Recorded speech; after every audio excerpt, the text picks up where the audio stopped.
नमस्कार।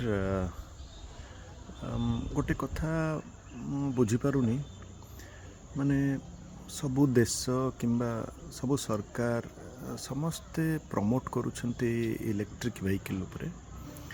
Renewable energy हो आपणकर रिन्यूएबल एनर्जी रे आसीजिवो सोलार एनर्जी, विंड एनर्जी, आउ एई भलिया बहुत किछि सरकार माने हुअंतु किंबा बड़ बड़ इंस्टीट्यूशन हुअंतु प्रमोट करुछंती जे इलेक्ट्रिकल व्हीकल समस्ते यूज करंतु, फसिल फ्यूल छाड़िकी इलेक्ट्रिक व्हीकल उपरे गुरुत्व दियंतु, ध्यान दियंतु। किंतु फाइट करुछंती ऑयल पई, ऑयल माने पेट्रोलियम पई। एबे देखंतु अमेरिका रो राष्ट्रपति ट्रंप किछि दिन तळे वेनेजुएलार प्रेसिडेंट को नहीं गले। तो से कौन है कि बहुत गणमाध्यम आसला जे एटा ऑयल पाई होची, सोशल मीडिया रे बहुत आसला जे एटा वेनेजुएला जेहेतु बहुत ऑयल रिजर्व अच्छी तेणुकरी एटा करिसेंती किंबा तांको देश रे कौन अनरेस्ट थिबो, सोशल अनरेस्ट थिबो, लोक माने तांको पसंद करनथले सेति पई मध्य नेले केते गणमाध्यम से कथा भी कहउचंती। आमे जानिनु से जहाँ भी हो माने देखिए गोटे तरफ रे इलेक्ट्रिकल व्हीकल को प्रमोट करा जाउची, आ गोटे पटे ऑयल पाई सबु देश लड़ाई करुछंती।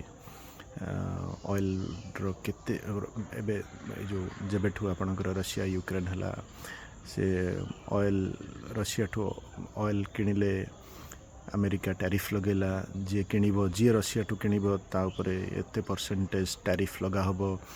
तो केते ऑयल रो प्राधान्य गुरुत्व आज भी केते अच्छी।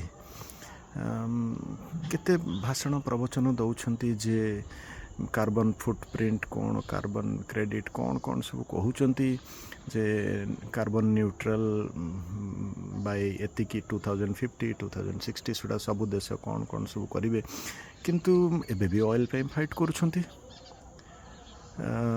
इलेक्ट्रिक व्हीकल ठीक अच्छी। देखो इलेक्ट्रिक व्हीकल मु गोटे कथा बुझी पारे नी, आमे सिना इलेक्ट्रिक व्हीकल हुए तो रास्तार गड़िले तार किसी पॉल्यूशन नहीं, किंतु इलेक्ट्रिसिटीटा आमर जेनरेट होची कोयला जलिकी। आज भी माने 70 to 80% इलेक्ट्रिसिटी जेनरेट होची कोयला जलिकी। कोल इंडिया रू कोयला आसुची किंबा महानदी कोल फील्ड्स रू कोयला आसुची, एनटीपीसी ताकू जलैकी इलेक्ट्रिसिटी उत्पादन होची। हमर तालचेर होची, विभिन्न राज्य रे अन्य अन्य जगह होची, ताकू कहा जाए थर्मल इलेक्ट्रिसिटी।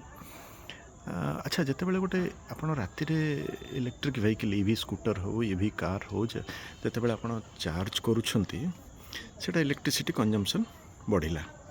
इलेक्ट्रिसिटी कंजम्पशन बढ़िला माने सेठी अधिका कोयला जलिबो।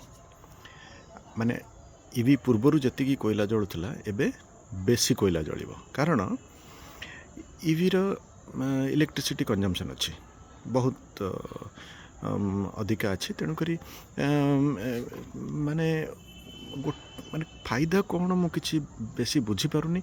हाँ, गोटे दृष्टि है पॉल्यूशन रास्तार हेनी, सेटा गोटे कथा, किंतु कंजम्पशन तो बढ़िला ना। हुए तो एठी माने आपण एठी लोकंक ऊपर बेसी किछि जना पड़ुनी, किंतु जोठी एनटीपीसी प्लांट लगेछि किंबा जोठी थर्मल पावर प्लांट अच्छी झारसुगुड़ा रे हो कि जोठी हो, सेठी तो अधिका कोयला जलिला ना, कारण अधिका इलेक्ट्रिसिटी दरकार।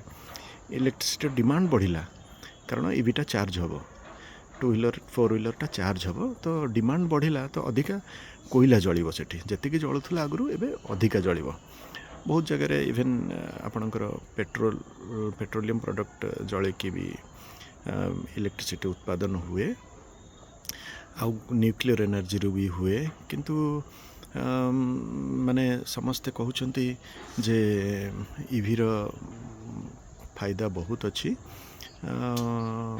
एटा मते कहीं लागुनी माने केते फायदा अच्छी लॉन्ग टर्म रे, यार कौन फायदा खाली एतिकी। हाँ, यार पॉल्यूशन नहीं, କିନ୍ତୁ ଇଲେକ୍ଟ୍ରିସିଟିର ଡିମାଣ୍ଡ ବହୁତ ଅଧିକା ବଢ଼ିଯିବ। ଯେମିତି କହୁଛନ୍ତି ଯେ ଡାଟା ସେଣ୍ଟର, ଆପଣଙ୍କର ଡାଟା ସେଣ୍ଟର ଯେଉଁଠି ଡାଟା ଷ୍ଟୋର ହୁଏ, ଡାଟା ପ୍ରୋସେସ୍ ହୁଏ, ଡାଟା ଟ୍ରାନ୍ସମିଟ୍ ହୁଏ, ମାନେ ଆପଣଙ୍କର ଯେଉଁ କମ୍ପ୍ୟୁଟର ସର୍ଭର ଯେଉଁଠି ବହୁତ ବଡ଼ ବଡ଼ ସର୍ଭର ଚାଲେ, ସେଠି ବହୁତ ଇଲେକ୍ଟ୍ରିସିଟି କନଜମ୍ପସନ୍ ଦରକାର, ମାନେ ଏତେ ଏକ୍ସେସ୍ ଦରକାର।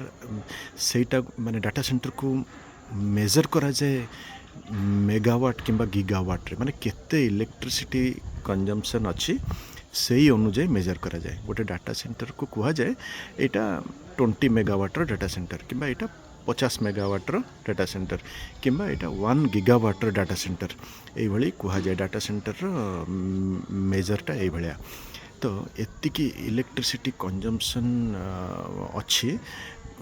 ठीक से भाया ताको डाटा सेंटर को कूलिंग करने बहुत एक्सेस पानी दरकार। वाटर कूलिंग आमर इंडिया रे अधिकांश एयर कूलिंग चली, किंतु जिते बड़ बड़ डाटा सेंटर तैयारी हम से वाटर रिक्वायरमेंट बहुत ह्यूज हम। तो इलेक्ट्रिसिटी कंजम्पशन तो बहुत दरकार। आउ सेटा माने इलेक्ट्रिसिटी प्रोडक्शन कंपनी उपर, डिस्ट्रीब्यूशन कंपनी उपर, ट्रांसमिशन कंपनी उपर बहुत डिमांड रहिबो, बहुत प्रभाव मध्य पकेइबो। किंतु आमे से भाया ईवी को प्रमोट करुचे, ईवी को एडवोकेट करुचे, किंतु इलेक्ट्रिसिटी कंजम्पशन तो आहरी बढ़ीगला ना, जोटा कि आहरी बेसी कोयला जलिबो, बेसी फसिल फ्यूल जलिबो, जहाँद्वारा कि इलेक्ट्रिसिटी बेसी उत्पादन हेले आमर 2 व्हीलर 4 व्हीलर गुड़ा चार्ज हम। यहाँ गोटे माने एजुकेशनल वीडियो मु कहूँ चाहिए, कारण मत ये एक्चुअली बुझा पड़ूनी जे लॉन्ग टर्म रे फायदा कौन। इलेक्ट्रिसिटी कंजम्पशन तो बढ़ी जीवो, कोयला तो बेसी जलिबो, थर्मल इलेक्ट्रिसिटी आहरी बेसी दरकार। धन्यवाद।